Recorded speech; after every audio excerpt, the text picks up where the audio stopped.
Hi, I'm sex and relationship coach CaitlinV, and today I want to talk about why you are not getting messages back on dating apps.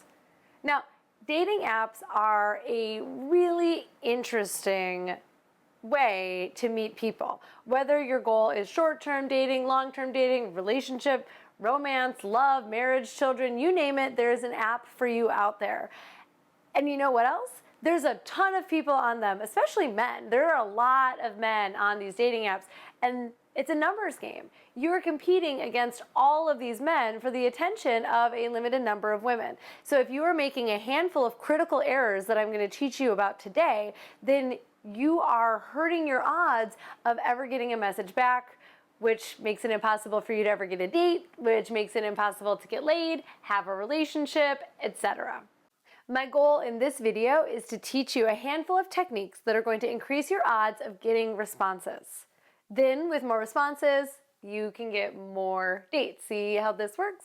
So many men tell me that they get these matches and then they'll have an exchange of a couple messages between them and then she disappears or she goes. She just stops writing back. And there's a number of reasons that this can happen. The most common reason that she's not writing you back is that she's busy. She's inundated with messages from other men, right? They are filling up her inbox. She's getting hundreds, even thousands maybe, of messages if she's on multiple apps from other men who are interested in her. She's getting tons of matches. It's just, again, it's a numbers game. There's a lot of men out there. There's a limited number of women.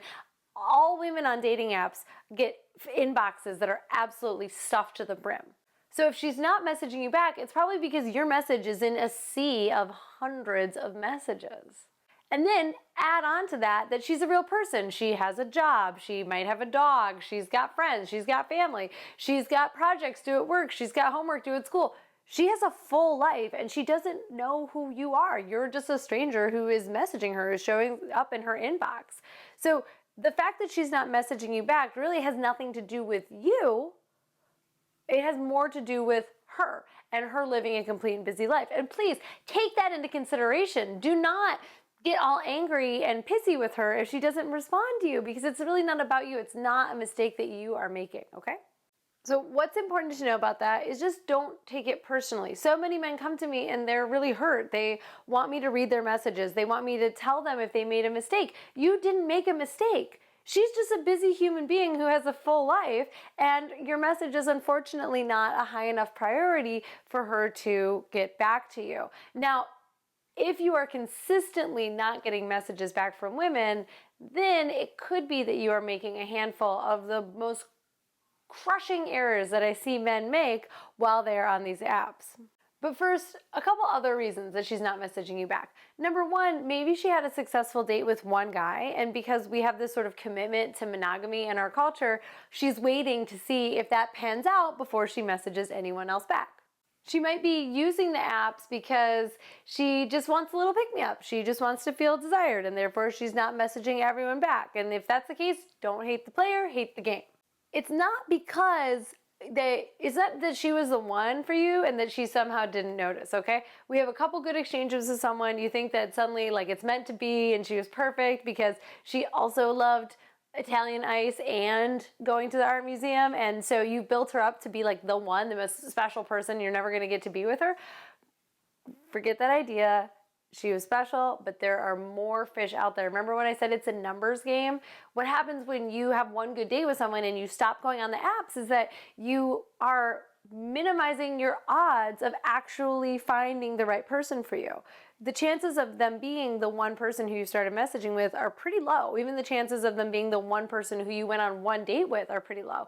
Even if you had a really great date, do not just pull yourself off the apps. Do not just stop messaging, because again, you want to maximize the odds of finding the person who you want to be in a relationship with. And if you stop being active every time you have a good date with someone, you are going to progress more slowly than someone who is staying on the apps and staying active, even if they've had a great date, even if they've had a couple great dates. Again, you're playing the field, you have to play your odds. But let's get into those mistakes that I've mentioned, because there are a handful of massive mistakes that are really going to hurt your chance of getting responses, okay? Number one is that you don't customize your messages.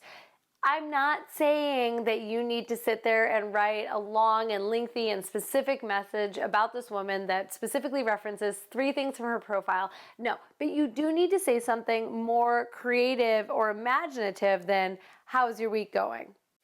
It's such a throwaway question. How is your week going? How is your week going? What answer could she possibly give you to that led to a really interesting conversation? It's like, how's your week going? Oh, it's pretty good. How's yours? Oh, it's also good. You're right back where you started, only now you've tired her. You've exchanged one message, and so you've sort of burnt through your first impression. You can make a great first impression by noticing something about one of her pictures, commenting on something that she wrote in her profile, asking for more clarification on something that was interesting to you. So she's got a picture in her profile of her on vacation. You can ask about that. She says something in her profile about her love of Harry Potter. You can mention something about that. You can even open with saying something about yourself. You don't have to necessarily ask her a question. You can just throw something out there that is a comment or a thought or an interesting fact about you that relates to something from her profile. And this gets me to critical mistake number 2, which is that you're either asking too many questions or just giving too many answers. All conversations, whether they're taking place in a dating app or at a bar or at the Thanksgiving dinner with your family, are a balance of questions and answers, questions and answers. And both people are responsible for both sides. So I ask you a question, you give me an answer, and then ask me a question in return, which I then answer and then throw a question back at you. It's not rocket science, but when we're so distracted thinking about how to respond to this person based on what it says in her profile and what's going to be the perfect thing that's going to get the date that I'm going to get late, you almost lose track of how to have a polite, normal conversation. So balance the questions and the answers, and balance the amount of text that you're exchanging. If she sends you a thick paragraph of text and you send her a 2-word answer, it's not going to lead the conversation equally between 2 people. And the same is true in reverse. If you're sending her 3 paragraphs and she's sending you just a couple sentences, things are out of balance, they're out of whack, and you can get more responses and get a conversation going if you are cognizant of the balance of messages between you. You don't want her to be messaging you more often or more text, and you don't want you to be messaging too much more often or sending her more text. Create some sort of rhythm, create some sort of balance. You're going to be more likely to get results. Number 3 mistake that you might be making is that you're not being yourself. You're being too generic, too vanilla, too boring. You're giving her what you think that she wants instead of what's authentic for you. Listen, she's thinking about dating you. She needs to get to know who you are pretty quickly in order to make the decision whether or not she wants to meet up with you. And the same is true for you. You want to be able to decide really quick if she is the type of person who you're interested in getting to know, interested in taking out for a drink, spending the night, getting dressed up. And think about how much you have to go through to even go on a first date. Men, not so much, but women, we have to put on makeup. We might have to go home and change out of our work clothes. We might have to give up a night of watching our favorite television show. I'm just saying there's some sacrifices that need to be made in order for her to go on a date with you. And so you want to be sure that you're giving her your best foot forward, but making sure that it's your foot, not the foot of some other generic guy who you think she's going to like. She's either going to like you or she's not. So be sure to balance the right amount of personality and flavor of you that you're sharing with the right amount of holding back, mystery, and not being too strong in any one direction so that she has an opportunity to get to know all of you and not just any one particular part. And let's talk for a minute about how you cannot go on dates that are not fun and wasteful and there's no connection. Because too often you go out on a date with somebody who you met online and there's nothing there, there's no chemistry, there's no spark. I hear about this all the time from my clients. They're just like, well, we had a drink and that was it. We sat across from each other at a nice restaurant. It cost me $30 and then we went our separate ways, never to speak again. Let's stop wasting our time, people. Don't go out with people who you don't have chemistry with. And how do you determine if you have chemistry with? Well, I'll tell you, it's not by exchanging 100 messages back and forth. That is not how you decide if you have chemistry. If you've ever had an internet pen pal or a friend and then met them in person and they were like a totally different person than you were imagining they were, it's because when you're just exchanging messages with someone, you don't actually get a sense of who they are. Like when I was in 7th grade, this is how old I am, AOL Instant Messenger, AIM was a thing. And I completely fell in love with a friend of a friend. I'm not going to say his name. He and I exchanged messages on AOL late at night for hours and hours and hours. I just developed this crush on this person. I'd seen maybe like one picture of him. This was prior to even MySpace, so there wasn't a whole lot of social media that you could just dig through and see and learn about a person that way. But it doesn't really matter because you're not really learning about them anyway. Anyways, take it back to me and this crush. Let's call him Jake because his name was Jake. I had massive feelings for Jake. I had built Jake up in my mind as my first boyfriend, and I was so excited. I was so ready because we were like obviously a match made in heaven, because why would we stay up until 1 a.m. even though I could have gotten in trouble for using the computer that late if we weren't meant to be. And then I met Jake in person. And let me just say, he did not live up to my 7th grader expectations. He was really shy and actually a little bit rude when I look back on it, which I think is just how 14 and 15-year-old boys treat girls when they kind of maybe have crushes on them too. Or maybe I'm just saying that now to make myself feel better, because maybe he didn't have a crush back on me at all. Either way, I invested so much time, so much energy, and I ended up getting my little heart broken because I had unrealistic expectations about this person. So how could that all have been avoided? Well, my favorite way to avoid that is by getting on the phone. I know, especially you millennials listening to this are going to be very turned off by the idea of talking to someone on the phone, and I totally get it. Well, I don't get it. I talk on the phone to people for a living because I'm a coach, but it doesn't matter. I love talking on the phone. You might hate it, but talking on the phone is the best way to get a flavor of another person, to see if you have chemistry, because guess what? If they're shy on the phone and you hate their voice, they're going to be shy in person, and your voice is only going to be worse when you can't escape it because you're sitting across from them at a bar, okay? If you don't have any chemistry there, you're not going to have any chemistry in person. You can save yourself the trouble of getting all dressed up or having to spend money on drinks with someone who you don't even want to hang out with.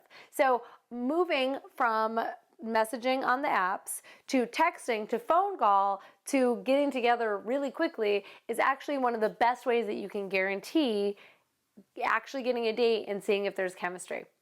I have a rule of thumb, which is after you've had 3 exchanges. That means that you've had sort of an introductory banter, you've had a different conversation about another topic, and then a third, and they could happen over any amount of time. It could be in a 24-hour period, it could be in a 36-day period, it doesn't matter. After you've had a little bit of exchange between the two of you, you offer to text. Say, hey, I don't really love chatting in this app.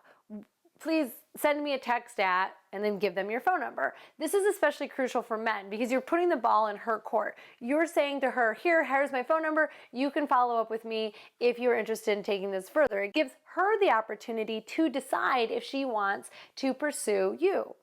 And it's a really early way of moving from the app where you're talking to strangers to texting someone, and texting is usually reserved for people who you at least know decently well enough to have their phone number. After you've moved to texting, you offer to do a phone call. You just say something along the lines of, hey, I've got to go walk my dog. Do you mind switching to a call? It makes the most sense if you do this when you're already exchanging messages back and forth so that you know she's with her phone, she's on the apps, you already have her attention. You say, hey, I've got to walk around and clean my house, but would you mind switching to a phone call? You have a quick, even a 15 or 20 minute phone call. If there's chemistry, ask her out on a date. I don't care if you've only been messaging for 24 hours. The point of dating apps is dating, not writing endless messages back and forth, daydreaming about how amazing that person is going to be. So you move to a 15, 20-minute call, and at the end of the call, if you decide that there's chemistry there, you ask her out. And you ask her out really specifically. You don't ask a yes-no question such as, hey, would you like to go out sometime? Because everyone's going to say yes to that because people don't like to feel rejected. They don't like to let other people down. So if you say, hey, want to get together this Saturday for dinner? There's a cute bar around the corner from my house. I'd love to take you out for a drink. How's Thursday? Hey, you loved the art museum. What do you think about checking it out together this Saturday around 2 p.m. in the afternoon? Hey, what neighborhood do you live in? What's your favorite bar? I'd love to take you there so that you can get your favorite cocktail. Hey, I'm really loving this conversation. Let's move it to in person. There's a cute bar down the street from my house. Although that might suggest that you're looking for a hookup. Who cares? Say, there's a cute bar down the street from my house. I think you would love the selection of whiskey cocktails. Again, Make a really specific suggestion. Make it specific to her if possible. Like, it sounds like something you would love. Let's check this thing out. I chose it because I think you'll like it. That's a really powerful message that you are someone who's worth pursuing, someone who cares a little bit. Again, not someone who's generic, but someone who's making the decisions and sending messages specifically to this woman in this moment. You ask her out on a very specific date, and then you give her the opportunity to give you feedback. She might say, actually, it's a little bit early or a little soon for us to go on a date. Let's keep chatting on the apps or on text. That's fine. She might say, actually, weeknights don't work for me, but I can do a weekend. That's great too. But you're giving her something to work with because, hey, do you want to go out sometime? And then you put it on her, give her the responsibility to plan a date. That's not cool. Unfortunately, we still live in a world where we expect men to take initiative, and that is your responsibility. So if you want to end up on a date, if you want to end up in a relationship, if you just want to end up getting laid, you have to take initiative, be decisive, make decisions, make plans that are specific to her and to the context under which you are having this conversation. So to recap, online dating is a numbers game. If you take every piece of advice that I just gave you and apply it to what you are doing right now, you are going to increase the number of messages that you get and hopefully increase the number of dates that you successfully go on. And even so, consider this, you're playing the field. You have to play it like a game. Don't take everything so seriously. When women don't message you back, it very often has nothing to do with you and everything to do with them, their busy life, their life circumstances, or the reason that they're on the apps to begin with.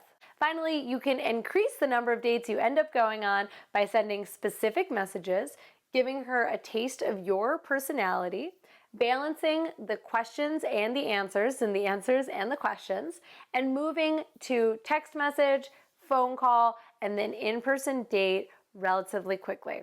All right, online dating is a huge subject. I'm sure there are other things that you'd like for me to talk about, so leave a comment below and let me know what do you want me to discuss, whether it's online dating related or otherwise. And while you're down there, go ahead and subscribe to my channel so that you never miss more of my advice to have an amazing sex life.